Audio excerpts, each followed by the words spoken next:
Ο συνάδελφος μπορεί να δείξει πάλι που βρίσκεται το κάταγμα στην τελευταία ακτινογραφία. Φαντάζομαι μιλάμε για αυτό το περιστατικό. Είναι εδώ πέρα, στη μεσότητα του δευτέρου μεταταρσίου.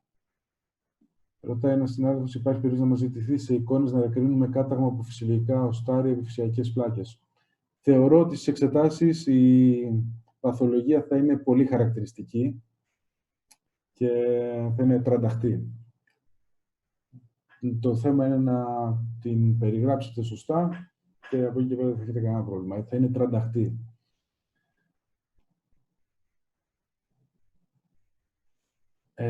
Διακρίνουμε και πάχυνση οστικού φλοιού. Εδώ είναι η πόρωση που κάνει λόγω της χρονιότητας, ότι έχει αυτό το άλογος αποδημήνω, οπότε έχει αρχίσει η επούλωση και είναι η πόρωση του κατάγματος. Δεν είναι πάχυνση του οστικού φλοιού, όσο η πόρωση. Στο 8ο περιστατικό δεν μπορούμε να πούμε ότι είναι πρόστιμη μετατόπιση. Το οστό αυτό είναι σταθερό σε σχέση με αυτό. Αυτό είναι που έχει πάει πίσω. Άμα δούμε τη φυσιολογική ανατομία, αυτό έχει μετατοπιστεί προς τα πίσω.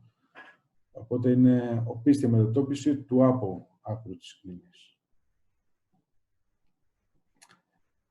Ωραία.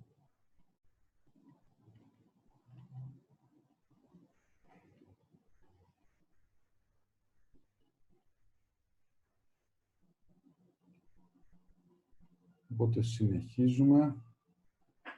Επόμενο περιστατικό, ένας άντρας 45 ετών με επίμονο άλογο στην οσφυγική χώρα. Για άλλη μια φορά πρέπει να πούμε τι ακολουθία είναι αυτή και σε τι επίπεδο.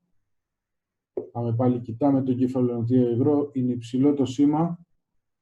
Οπότε φαντάζομαι τώρα μπορούμε να πούμε ότι είναι μια μαγνητική τομογραφία σε οβελιαίο επίπεδο και είναι ταυδίο ακολουθία. Βλέπουμε ότι το υποδόριο λίπος έχει υψηλό σήμα, οπότε δεν έχουμε καταστολή λίπος, είναι μια απλή ταυδίο ακολουθία.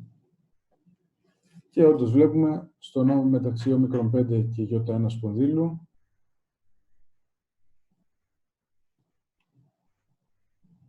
έχουμε κύλι μεσοσπονδυλίου δίσκου. Πολύ ωραία. Πάλι πάμε και σε εγκάρσιο επίπεδο. Πάλι βλέπουμε υψηλό ταυδίο σήμα στο εγκεφαλονοτίο υγρό, υψηλό σήμα στο υποδόριο λίπος. Οπότε είναι πάλι μια απλή ταυδίο ακολουθία και βλέπουμε πως η κύλη προβάλλει εντός του νοτιαίου σωλήνα, πιέζοντας τις εξερχόμενες νοτιαίες ρίζες εδώ πέρα.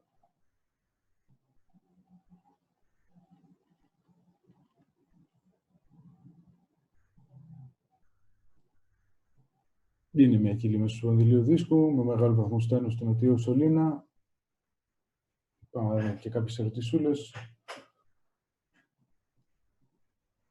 Ο ορισμός είναι η πλήρης ρήξη του ινόδους δακτυλίου, προβολή υλικού του πικτοειδούς πυρήνα έξω από αυτό και εντός του νοτιαίου σωλήνα. Έχουν έντονη συμπτωματολογία συνήθως οι κύλες μεσοσπονδυλίου δίσκου και πιο συχνά τις βρίσκουμε στην κατώτερη αυχενική και στην κατώτερη εσφυγική. Περιγράφοντας την κύλη στις εξετάσεις, αρκεί να γράψουμε κυκλοτερής προβολή. Όταν η κυκλοτερής προβολή θα ήταν πιο ομαλή, μια στιγμή να προσπαθήσουμε να το σχεδιάσουμε αυτό. Λίγο περιμένετε. Η κυκλοτερής προβολή θα ήταν εδώ. Και πιθανότατα, άμα ήταν και πλαγίος, θα ήταν έτσι η κυκλοτερής προβολή. Εδώ. Ενώ εδώ έχουμε κύλη, ξεκάθαρα. Βλέπουμε πώς προβάλλει μέσα στο νοτιαίο σωλήνα. Ωραία.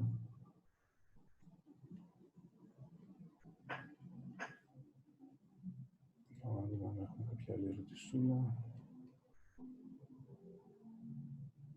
Δεν είναι ακριβώς προβολή, είναι κύλη.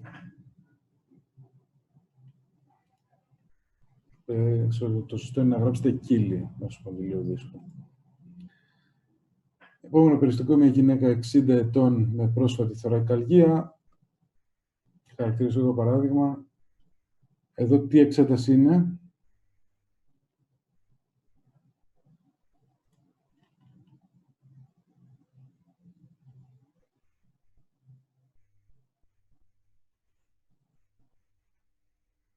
Είναι μια αξιονική τομογραφία θωρακικής μοίρας σε οβελιαίο επίπεδο.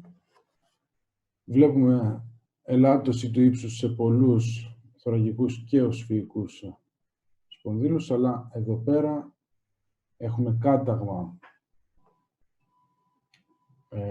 ενός εκ των μέσων θωρακικών σπονδύλων με παρουσία ενδοσπονδυλικού αέρα. Τι σημαίνει η παρουσία ενδοσπονδυλικού αέρα? Βλέπουμε εδώ την υπόπιτνη περιοχή που δείχνει ότι είναι αέρας. Εδώ πέρα σε οβελίο βλέπουμε και κομμάτι του πνεύμανα, αέρας και αυτός, αέρας και εδώ.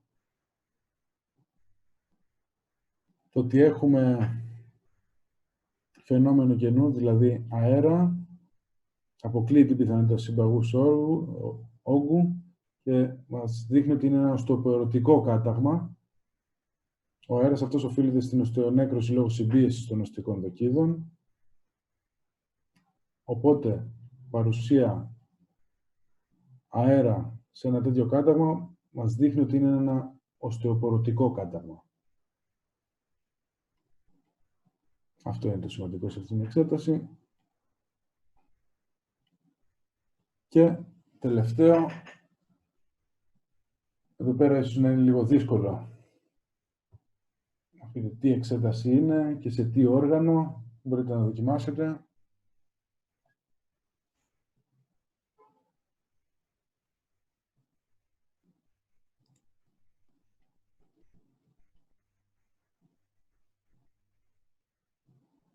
Υπερογράφημα θηροειδούς. Έχουμε μία αλλίωση εδώ πέρα. Βλέπουμε ότι έχει έντονη υποηχογενή άλο, κάποιες μικροαποτιτανώσεις εντός αυτής. Βλέπουμε ότι έχει έντονη κεντρική αγγείωση. Αγγεία μέσα σε αυτή την αλλίωση. Μικρό κυστικό στοιχείο, με πλειοψηφία του όγκου να είναι συμπαγής. Οπότε βλέπουμε ότι σύμφωνα με τα TIRADS έχουμε τα ανώμαλα όρια. Το ύψος είναι περίπου ίσο με το πλάτος αυτής της αλλίωσης. Το συμπαγές στοιχείο είναι πολύ περισσότερο από το κυστικό εδώ πέρα. Όλα αυτά είναι συμπαγές, ενώ το υποηχογενές ή ανηχοϊκό είναι κυστικό στοιχείο. Έχουμε έντονη υποηχογένεια και έντονη κεντρική αγγείωση. Πρόκειται για ένα καρκίνο, θυλωματώδη καρκίνο θηροειδούς, που έχει πραγματικά πολλά από τα στοιχεία για να το κρίνουμε με TIRADS 5, δηλαδή ότι όντως είναι καρκίνος. Θα δούμε αν έχουμε κάποια ερώτηση που εκκρεμεί. Αν τύχει όλους τους θηροειδούς πρέπει να χαρακτηρίσουμε το στάδιο? Όχι. Όχι. Δεν θα το απαιτήσουν, φαντάζομαι. Ότι απλά το σημαντικό είναι στις εικόνες, και αυτό θέλω να κρατήσω, ότι είναι σημαντικό να γίνει σωστός χαρακτηρισμός. Δηλαδή, να πείτε ότι υπάρχει εδώ σχετικός υπόηχη άλλο, ότι βλέπουμε μικροαποτιτανώσεις, μικρό κυστικό στοιχείο, έντονη κεντρική αγγείωση. Δεν χρειάζεται να βάλετε τη γνωμάτευση, ξεκάθαρα, όσο να γίνει σωστή περιγραφή. Στο περιστατικό 11 ήταν μια αξονική τομογραφία σε οβελιαίο επίπεδο, ανασύνθεση, σε οστικό παράθυρο, για να κρίνουμε τα οστά. Δεν μπορούμε να κρίνουμε τους μαλακούς ιστούς εδώ πέρα, όσο περισσότερο τα οστά κυρίως. Οπότε, αυτά από μένα. Υπάρχει κάποια ερώτηση, οτιδήποτε? Και θα συνεχίσει σε πολύ σύντομα ο συνάδελφος με ακόμα περισσότερα περιστατικά.